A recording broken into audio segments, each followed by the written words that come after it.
Los campos de Berneda de Ariete, que está en el departamento de Ariete, en el Pirineo.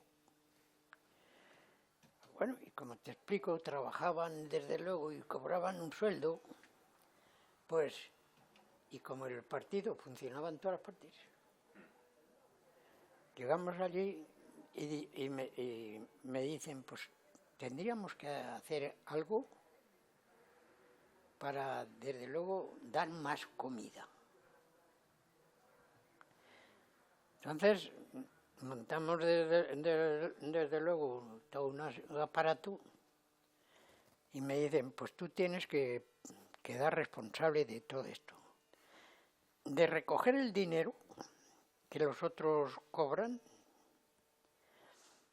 de los paquetes que enviaban de fuera, dejabas que cogieran al interesado alguna cosilla y lo demás se guardaba.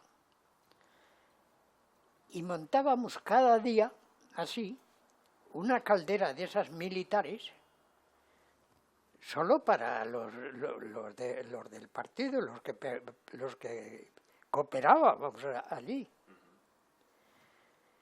Y una caldera para repartir. Ya a las 4 de la tarde repartías esa caldera, una gamela que les llaman los franceses, a esas que digo de los militares, llena para cada uno. Nos ha jodido. Y así estuvimos funcionando perfectamente. Y ahora el depositario del dinero. Pero llega también, ya desde luego se pasó, yo no sé el tiempo que pasaría, pues ahí entre un mes o 4. Esto ya era el 44. Que bueno, se presentan un día allí los alemanes con un equipo de médicos. Y a todo de donde nosotros estábamos, que era un trozo del campo aparte, pues nos cogen y nos llevan y nos hacen un registro médico.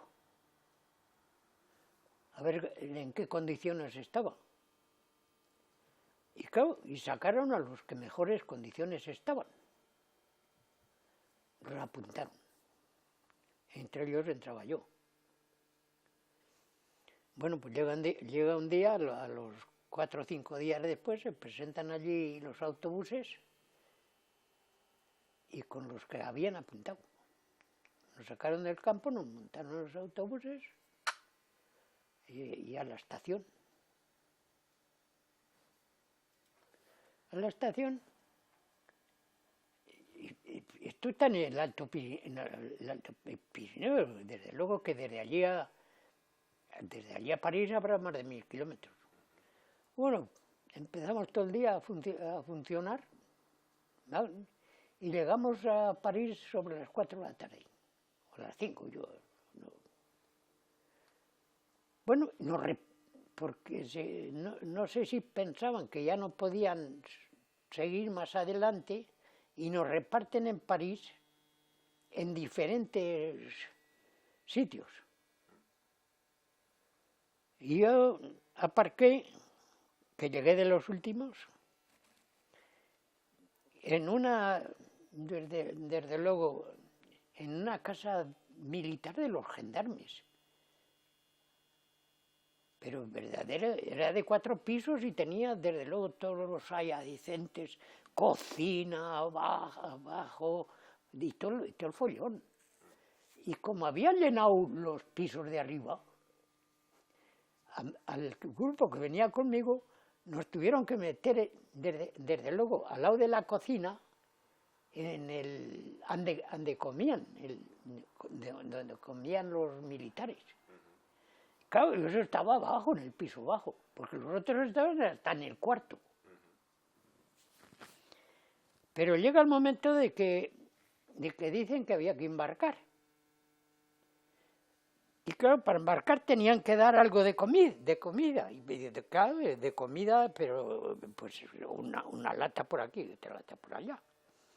Entonces, los de arriba tenían que bajar a la cocina para recoger eso.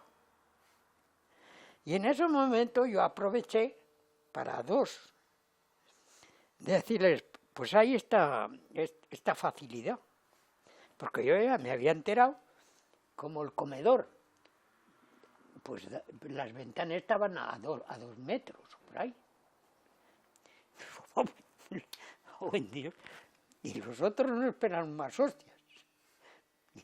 Y dice, pues enséñanos por dónde. Pues nada, porque la gente ya la estaban formando en el patio. Llega el primero, que era un valenciano de Alcoy, y le digo, pues mira, por aquí. Salta la ventana, bajas a este patio que no se ve nadie, coges allá en la pared de enfrente y lo hizo perfectamente, nada, no sé. Bueno, salta el segundo. Este era un catalán aragonés. Salta el segundo y yo con la impaciencia ya, pues salto también. Pero al saltar yo, echan el alto y descerrajan un tiro. ¿Cómo iría yo? Es que además es curioso, por una de las casualidades, en el muro de enfrente, por donde había que saltar, habían puesto una puerta así, una puerta vieja. El otro había salido antes, pero yo salté antes. Yo salí disparado cuando oí aquello, pegué un bote en la puerta y el otro al otro lado.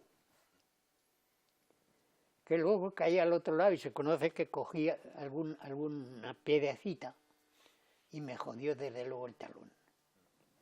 Y él, pues saltó también. Y luego me decía, pero yo como te vi saltar, pues yo pues tuve que hacerlo igual. Pero es que es curioso, es algo. Saltamos. Estaba la pared de los gendarmes. Una sendilla así de ancha. Y luego, desde luego, alambradas. Alambradas de huertos, porque allí como llueve tanto, de huertos. Joder. Yo no hice más que mirar a izquierda y mirar a derecha y vi tan largo, joder, digo, si voy por aquí a lo mejor me encuentro alguno, si voy por aquí también. Me salté la alambrada como si me hubiera saltado uno. Otra cosa que no me se olvida, porque yo no conocía francés entonces, ni hostia. Encontramos en uno de los huertos a un matrimonio viejo, pues que estaba en el huertecillo, pues allí pasando el tiempo o arreglando alguna cosa. Yo iba a mirar si pisaba una judía o una patata. Yo saltar a la alambrada. Pero me acuerdo que la mujer se echó las manos a la cabeza y dice, mon Dieu, pues ¿qué es que será? Iba a estar yo para dar explicaciones. Nada. Y el otro detrás, como me veía saltar las alambradas, él seguía lo mismo. Nada, salimos ya a la población y se nos ocurre coger una calle. Una calle que bajaba así. Y aquí se juntaba con otra que venía aquí. Y es caso curioso. El que había saltado el primero cogió esta calle y nosotros esta, porque saltamos por mucho más arriba. Me cago en Dios, y en el cruce nos juntamos de las calles, los tres otra vez. Una cosa curiosa. Pero lo más curioso es que la base de apoyo la teníamos con él. Porque él tenía una hermana de la emigración antigua que vivía en París. Y tenía dos hijas casadas con 2 refugiados. Y el otro, ya como había estado en París, pues ya conocía un poco, y dice, pues tenemos que ir a casa de mi hermana, que es el único sitio donde... Nada, pues cruzamos París, porque nosotros, eso lo hicimos en el norte completamente de París, y la casa de su hermana estaba completamente en el sur. Bueno, pues sacamos billete del metro, y no yendo juntos, los tres, siempre el máximo dos. Pues seguimos el metro y aterrizamos en la Puerta de Orleans, donde terminaba el metro, que allí cerca vivía su hermana. Bajamos y llegamos a casa de su hermana tranquilamente, sin ningún estorbo. Pero, joder, me se olvidaba. Cuando ya nos habíamos juntado, íbamos por una calle, me cago en Dios, y yo, con buen oído, oigo ruido de motores de autobuses. Y les digo, me cago en Dios, son ellos. Y había, porque allí en Francia, en cualquier sitio hay un pequeño jardín, y hay arbustos, claro. Nos metimos al pequeño jardín, detrás de los arbustos, me cago en Dios, y vimos pasar por delante de nosotros los autobuses que se llevaban a la expedición. Bueno, pues nosotros llegamos allí a casa de la hermana, y claro, pues claro, allí no podíamos estar tampoco los tres. Él sí, pero nosotros. Pero había uno de los que estaba casado con una hija, que era ebanista, y el propietario les había montado una pequeña casa de madera en un solar, entre medias de casas, que estaba completamente aislada. Y dice, pues nada, que se vengan allí a casa, ya lo pasaremos como lo pasemos, hasta ver qué resulta. Bueno, pues pasamos allí unos días sin salir. Y este otro, como ya tenía un poco de conocimiento de la calle de París, salía y nos encontramos en el momento ya en el 44 ya, en últimas horas, en que la cuestión del muro del Atlántico ya estaba flojeando. Y se encontró con otro español de la emigración que había estado en el muro del Atlántico trabajando, desde luego con una cuadrilla. Y llevaba, desde luego, un pase colectivo para ir al centro de Francia. Y claro, y le dice pues veniros conmigo, llevo un pase colectivo y no llevo ni la mitad, porque los otros ya se han dado el piro, y nos recogimos con él y salimos. Salimos, es justo el día del desembarco, justo el 6 de junio que desembarcaban. Joder. Desde París a Orleans, que es una capital grande, pues hay unos espacios de llanos, de trigos, de hostias consagradas. Pues estábamos atravesando un espacio de esos, cuando vemos 3 aviones.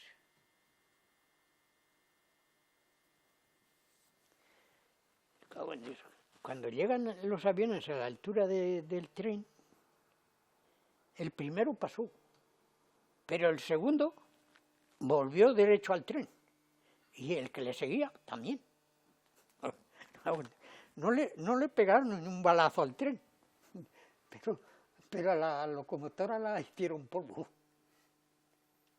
Quedamos allí atascados. Hasta que después de mucho tiempo, pues vino otra locomotora de Orleans para podernos remolcar. Nos remolcan y yo creo que pasamos Orleans y en un bosque allí se para el tren. Uy, y desde luego, es que desde luego y sin ninguna ayuda ni hostias consagradas. Y allí, yo no sé, estuvimos un día y medio parados. Hasta que vino otro y nos remolcó y nos llevó al centro de Francia, que ahora no me acuerdo el nombre del departamento, que es donde iba el otro con el pase. Pero es que desde luego, es que son momentos completamente, desde luego, eufóricos, desde luego, siempre estás en... Llegamos allí y él ya nos había dicho, yo os presento al oficial alemán y le digo que venimos del muro del Atlántico y como ha habido tantos bombardeos, pues la ropa y los documentos han desaparecido. Bueno, pues nos presenta y el oficial pues no nos puso ningún impedimento. Nos dio un papel que le llamaban Oswey, que era el documento que te daban. Bueno, pues nos llevan allá a un sitio, desde luego, donde nos tienen, y al otro día trabajo. Hay en Francia, desde luego, hay una cantidad de canales. Bueno, y en ese pueblo, pues pasa un canal. Yo no sé lo que querrían hacer porque tampoco me preocupé, ni nos preocupamos de lo que estarían haciendo. Pero venían barcas por el canal con piedra. Y la piedra la descargaban allí. Y la descargábamos nosotros. Bueno, pues vale. Pero es que nosotros no estábamos en sí. Estuvimos 8 días, todavía fue mucho. Cuando desde luego nos dieron nos pagaron. Y nos dieron, desde luego, en el Oswey que llevabas te marcaban si habías estado trabajando o no. Oh, ya fue suficiente. El otro, el de Alcoy, dice, ¿y yo cómo me voy por abajo si no conozco a nadie? Yo me voy a casa de mi hermana. Y nosotros, desde luego, salimos tirando para abajo. Cogimos el tren allí, tren provincial, y fuimos a la línea de París-Marsella, que era la línea central.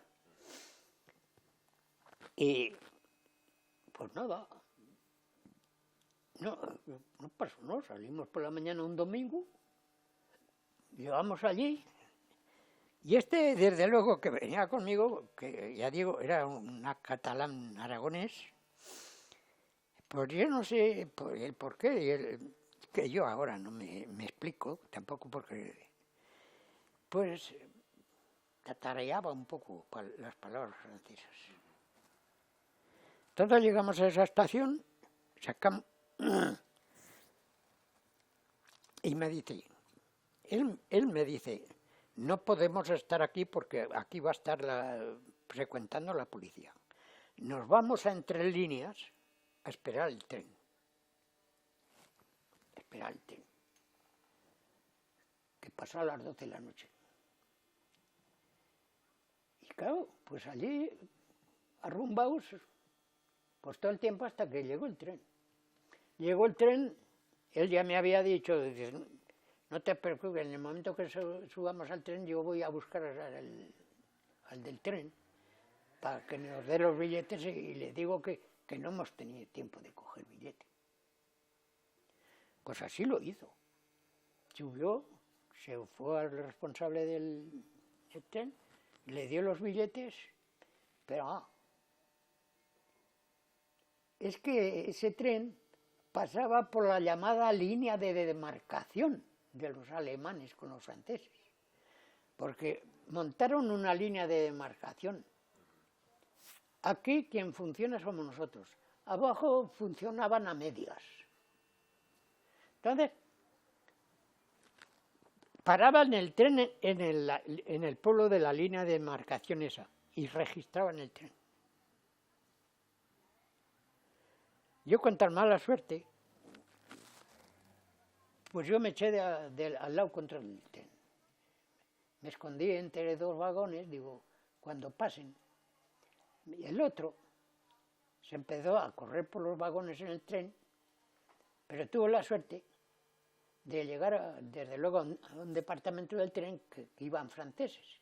Y cuando vieron todo el copón sagrado, pues se dieron cuenta. Abrieron la puerta, lo cogieron del brazo y lo metieron, siéntese ahí, y haga como que está dormido. Apagaron las luces y todo el mundo dormía allí.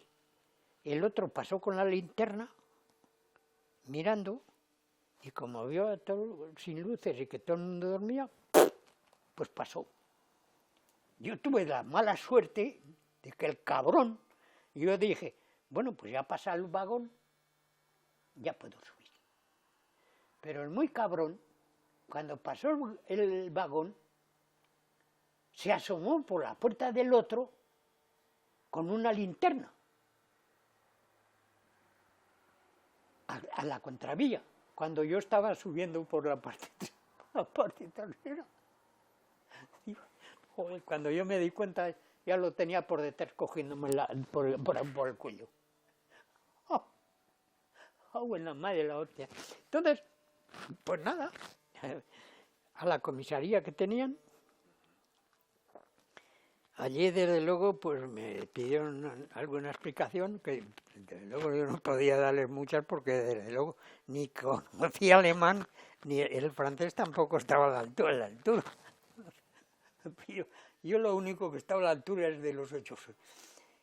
Bueno, pues esa es la única vez que me vi amenazado y no me pegaron, no sé por qué. Dios. Yo llevo una cartera. Y yo tenía la costumbre de llevar la cartera en un bolsillo. Que yo no abría más que abrir la cartera y ya sabía si estaba el dinero. Estaba buena madre la vida. Bueno, pues entonces me entrega la cartera, después de haberla registrado y todo eso, pero él se cambió de bolsillo. Yo cuando hice así con la cartera y vi que no había cuartos, pues yo debí de hacer una especie de gesto, yo qué sé, que él se dio cuenta. Joder. Y él, pues él creyó que yo pensaba que se había quedado con los cuartos. Y levantó la mano, pero no la bajó. Y nada, y al poco rato, pues vienen los dos SS, el uno con la metralleta y el uno me llevaba del brazo, me sacaron de allí, el uno del brazo y el otro con la metralleta detrás. En una ciudad sin luz. Y lo primero que te preguntas, me cago en la hostia, ¿a dónde te llevan esta gente? ¿A dónde te llevan? ¿Oh? Porque eso es un poco desconcertante. Claro, nada, atravesamos la ciudad en esas condiciones y una vez que salimos de la ciudad, por instinto, eso ya es personal, es por instinto. Salimos de la ciudad y veo a la izquierda un gran edificio con luz. Digo, joder, pues eso es la cárcel.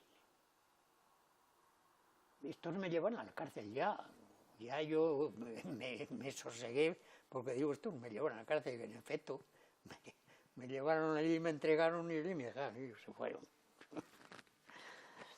Nada, pues ahí estuve un par de días en la cárcel, hasta que hicieron un grupo de 30 personas, todos parecidos a mí o por el estilo. Y nos cogieron en un autobús y nos llevaron a otro pueblo y nos entregaron a la gendarmería francesa. Y los gendarmes allí, pues ya estoy en las últimas, ya estaba, los otros habían desembarcado y todo eso, pues el problema allí, hacían desde luego, a vendernos tabaco a mayor precio y cosas de esas, y si les pedíamos alguna cosa y todo eso. Y estuvimos allí otros 2 o 3 días, exactamente igual, hasta que hicieron desde luego un autocar con unas 30 personas de las mismas condiciones. Pero en ese momento ya, o éramos españoles, o argelianos, o tunecinos, o marroquíes, o la hostia consagrada. Pero ningún italiano ni francés. Bueno, nos cogen, nos llevan a un pueblo y nos llevan, me parece, ya lo tratamos a ese pueblo que había una mina de piedra, que esa la estaban explotando los franceses de tiempos y tiempos. Era un monte grande que tenía 4 puertas por abajo. Y claro, pues para sacar la piedra tenían vagonetas, tenían que tener raíles. Y yo, porque nadie me lo dijo, yo el instinto, las conclusiones que pude sacar de lo que estaban haciendo, estaban destruyendo alguna columna, reforzando otra y reforzando las vías. Yo digo, estos aquí quieren montar un depósito de armamento y munición, porque no les podía otra cosa. Pero claro, el problema de la invasión de ingleses, pues venía avanzando. Joder, y tanto habían avanzado ya, que allí, pues no sé lo que... no llevaría 15 días, ni mucho menos. Y la empresa esa, pues nos pagaba regularmente a la hora. Vamos a trabajar, nosotros volvíamos al pueblo, nos habían dado algunas casas que no había gente, y nos las valíamos como podíamos. Un día llega, nos llaman, nos pagan, y no nos dicen ni pum, y se largan, sin decirnos ni hostias. Bueno, pues nosotros nos quedamos ahí en el pueblo, pues como aquel que desde luego, pues ¿qué pasa? Joder, ¿qué pasa? Al otro día pasa por el pueblo una compañía de SS y no se detuvo. Y nosotros pues allí estancados. Pero es que ellos salían por la punta del pueblo y por la otra entraban los partisanos, que tampoco nos dijeron nada a nosotros, ellos siguieron su rumbo. Claro, era una situación ya en aquellos momentos crítica. Bueno, pues al otro día yo tenía un amigo asturiano que, desde luego, había venido del muro del Atlántico. Y como había estado allí mucho tiempo, y allí les pagaban, pues habían comprado todo esto. Y llevaba 2 maletas. Y yo me junté con 4 o 5, que aceptaron las condiciones. Yo les dije, aquí no hay más que irse para atrás, para el centro de Francia, desde luego, y carretera y manta. Y este asturiano me dice, pero ¿y dónde voy yo con 2 maletas por la carretera? Y claro, se quedó allí. Bueno, no hacemos más que salir y encontramos desde luego un tendero con una camioneta que nos hizo, no sé, 5, 6 u 8 kilómetros. Pero él llegó a su pueblo, que tenía que cambiar de carretera, y dijo, yo no puedo pasar, ya irme por ahí con vosotros, yo me voy a mi pueblo. Y nos dejó. Pues nosotros seguimos andando por la carretera, llegó la noche y la cuneta. Y al otro día, carretera y monta. Y ya habíamos andado bastante, y ya encontramos una columna americana de camiones. Pues que nutrían al frente y volvían a su base. Claro, y montamos en un camión de esos, y llegamos a un pueblo que se llama, con la Virgen, ahora no me viene a la memoria, está a 60 kilómetros de París. Es un pueblo nombrado porque tiene palacios de los antiguos reyes y la hostia consagrada. Llegamos allí y yo les dije, yo tengo conocimientos, tengo en París, pero para mí. Y nosotros no tenemos ningún conocimiento en París, ¿a dónde vamos? Pues seguimos con estos hasta donde nos lleven. Y en aquellos momentos ya, en ese pueblo, pues subían camiones de leña para abastecer París de por allí de los montes. Bueno, y allí en la carretera, para un camión de esos, me monto con ellos y a París. Yo a París, y yo me desenvuelvo como pude para encontrar el sitio de estos, donde había estado antes. Lo encontré. Bueno, y me dicen, bueno, pues si vas a estar algún tiempo te vamos a buscar una habitación en un hotel. Y oye, en aquello pues todavía tenía dinero. Bueno, pues yo consentí por decir, pues a ver cómo está la situación, a ver cómo están los medios de comunicación, de transporte y todo eso, ya está. Y estuve allí, pues no sé, una semana. Pero cuando ya me enteré, porque en esa semana el tren no llegaba más que hasta Orleans, pero allí se paraba. Bueno, pues luego ya empezó a bajar para abajo hacia Toulouse, y yo dije, bueno, pues ya puedo largarme. Y cogí y les dije, yo me largo para abajo porque es donde está mi base.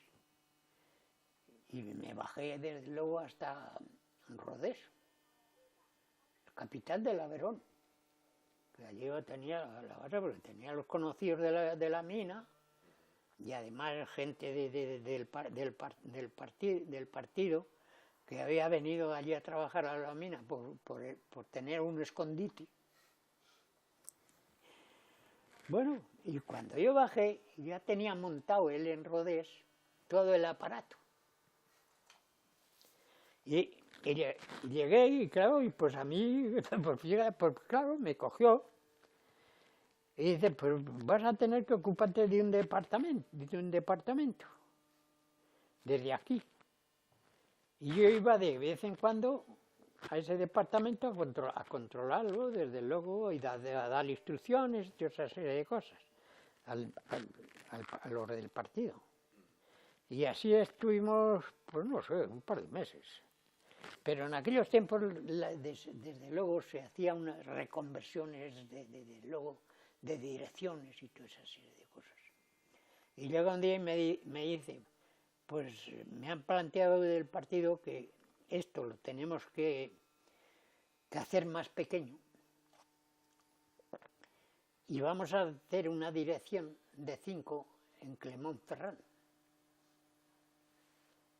la patria de las ruedas de caucho. Y nada, pues subimos allí, bueno, me acuerdo de luego.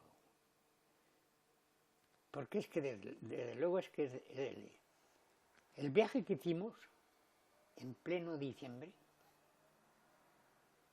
y eso que es más frío que bueno. Yo me acuerdo, íbamos mira, el tren se iba a llevar calefacción. Íbamos en el tren y bailando permanentemente porque los pies los tenías de luego. Luego llegamos desde luego a Orleans, pues mismo en la estación, que era de noche, pues cogimos una habitación en un hotel, pues, hasta el otro día. Claro, y al otro día no podíamos lavarnos porque no salía agua del grifo. Estaba helado. Bueno, pues ya llegamos, montamos la dirección para abreviar un poco, montamos la dirección y claro, pues había que ir, éramos 5 y había que ir a cada departamento, y eran 5 departamentos lo que controlábamos. Y este departamento del Cantal, que está en plena montaña del centro de Francia, que eso es más frío, bueno, pues yo, al poco tiempo otra vez vino otra reconversión de dirección. Y en vez de estar los 5, sino 1 en cada departamento. Y yo pues caí en el departamento de Alcántara, Aurillac, su capital. Tengo buenos recuerdos de allí, muy buenos, a pesar de que era frío. Nada, y reorganicé el partido y empezamos a trabajar, había gente en los pueblos, había 2 pantanos que todavía estaban en acción, y en los pantanos esos había gente de refugiados y gente del partido también, y todo eso. Bueno, pues llegó un momento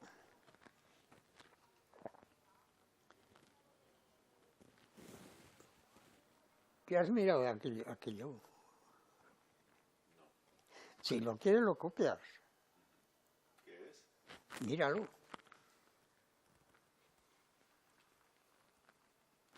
No, lo puedes coger, porque así no lo puedes ver conforme es debido.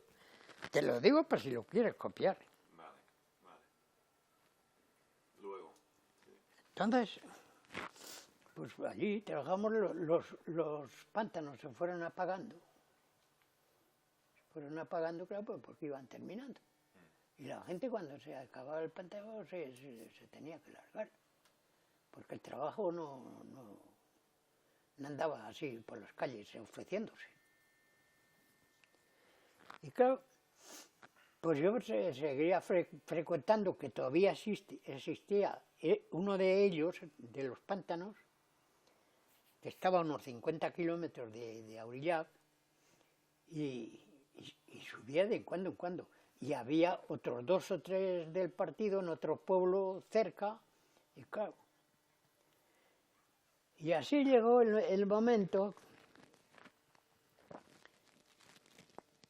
que allí, entre el pantano ese y ese pueblo, claro, por allí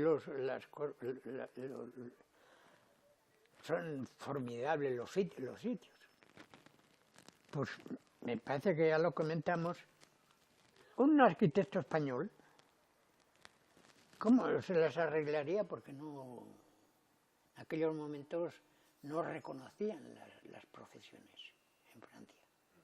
Pues se arregló para que le dieran trabajos públicos.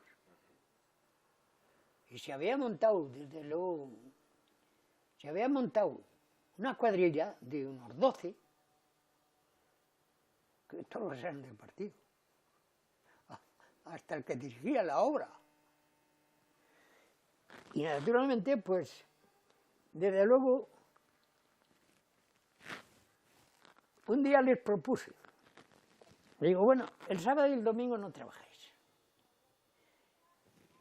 Y pues, entonces el espíritu era completamente otro. Y digo, ¿y por qué no podríamos hacer el trabajo que estáis haciendo el sábado y el domingo, pero para el partido? El sueldo de la docena que eran y yo que tuve que estar allí con ellos y participar, porque el ejemplo hay que darlo en los hechos.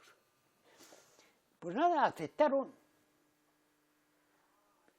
Y estuvimos allí pues 2 o 3 semanas trabajando el sábado y el domingo a favor del partido. Todo el sueldo que cobraban al partido. Pues ya tengo que ir a mear otra vez.